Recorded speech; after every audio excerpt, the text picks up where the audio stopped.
And we're back. Hi. Welcome back. I'm glad you're sticking with it. So, like I said, part of what keeps the forward momentum of the short going, without me stopping it at awkward places, are that the alien keeps trying and keeps failing. But part of what makes these even almost even more compelling than the knick-knack tries and fails are that he keeps getting closer and closer to his goal. So we keep thinking that he might get it, and then he keeps failing. So without these moments where we think it might be fixed, it has the possibility of getting frustrating. Knick-Knack very skillfully avoids that, but when lifted, it has that potential, but because he keeps almost doing it, it avoids it. And so the first of those is the kind of cut to the human during the try and fail sequence when the little alien finally managed to align him with the window. And one kind of trick that the director plays on us is that he escalates the music. So we think for a second, like, he's done it, and that he's going to become one of those evil aliens that can abduct people.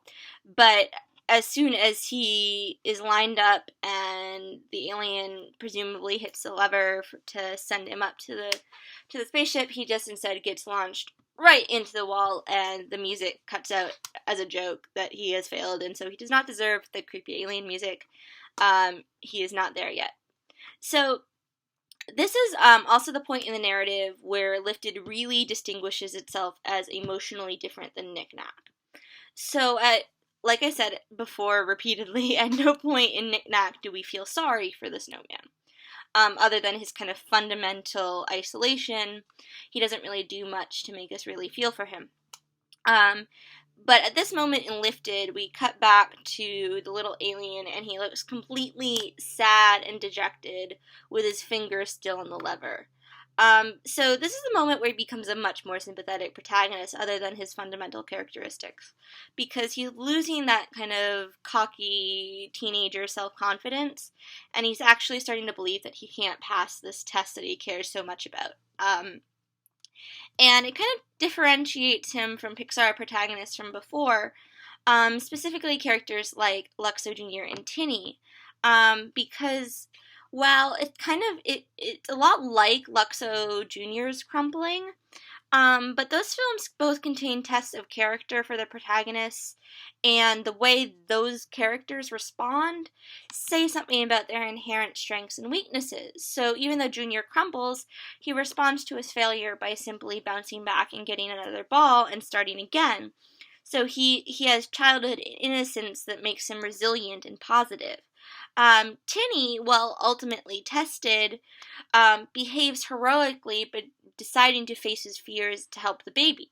They are heroes in their narratives as opposed to comedic, not heroes, protagonists, but not heroic ones. I'm sure there's a better word for that. But Tinny is a little different than this alien because he's an adult character. So nothing about him points to his immaturity. We're not meant to think he's a teenager. And so it makes sense that he kind of has the maturity to behave heroically and kind of respond to the call of duty. And then the opposite with Luxo Jr. is he's so young and so cute that he doesn't really let it get to him.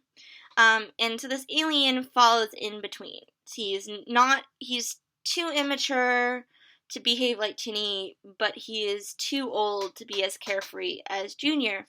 And so his failure kind of says less about his inherent character.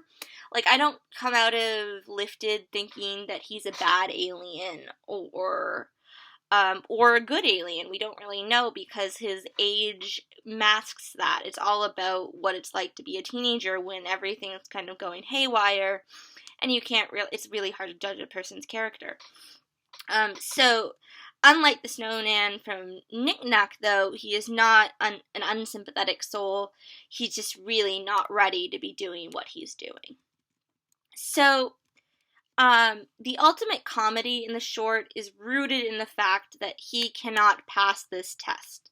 But we do want him to keep going and not to give up. So as soon as we kind of realize that, like a lot of these films are kind of anticipating our emotions and our thought process and responding in kind before we fall into negative emotions about the film.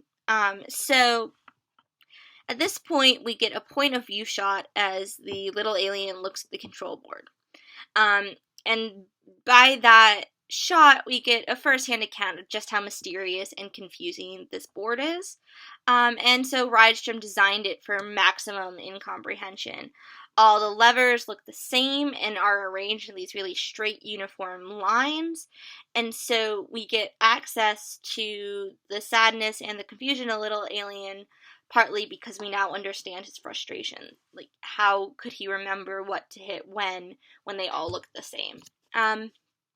So we have this really sad moment, but to keep it funny, the filmmakers follow this with another moment of false confidence.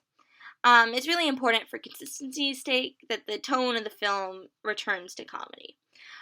So when he gets an idea, the alien swivels in his chair and gives the big alien this kind of cocky look, like he knows what he's doing.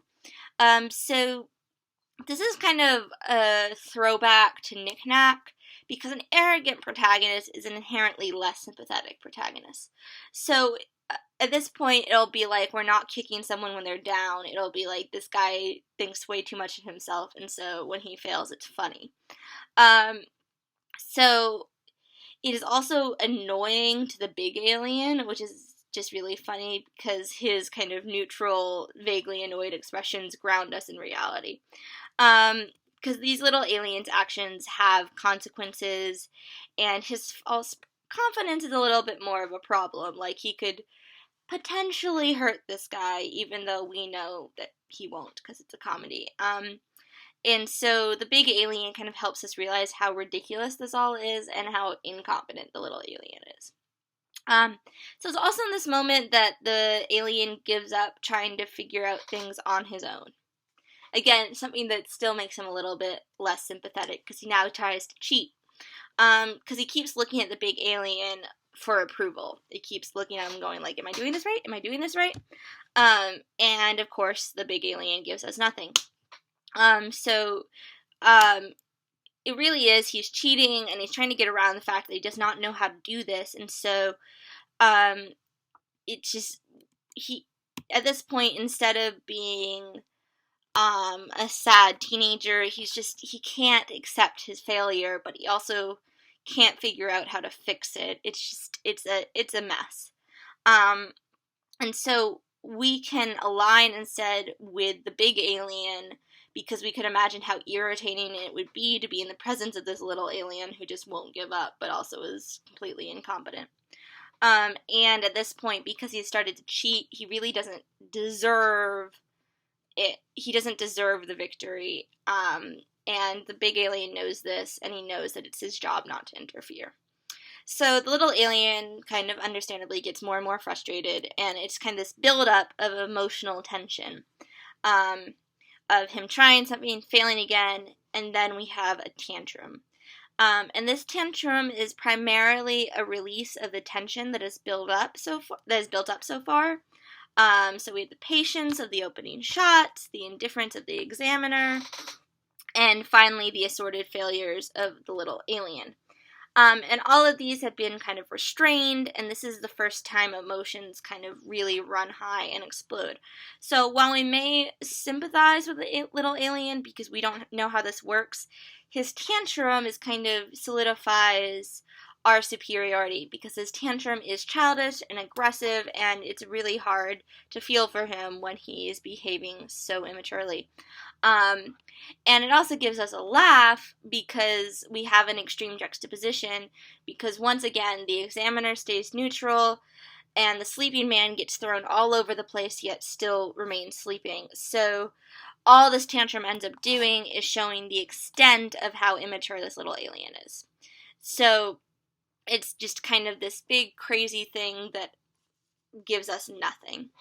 So on that note, it's a turning point, and so we're going to take another break and come back and talk about the conclusion of the film. But that's a good moment to kind of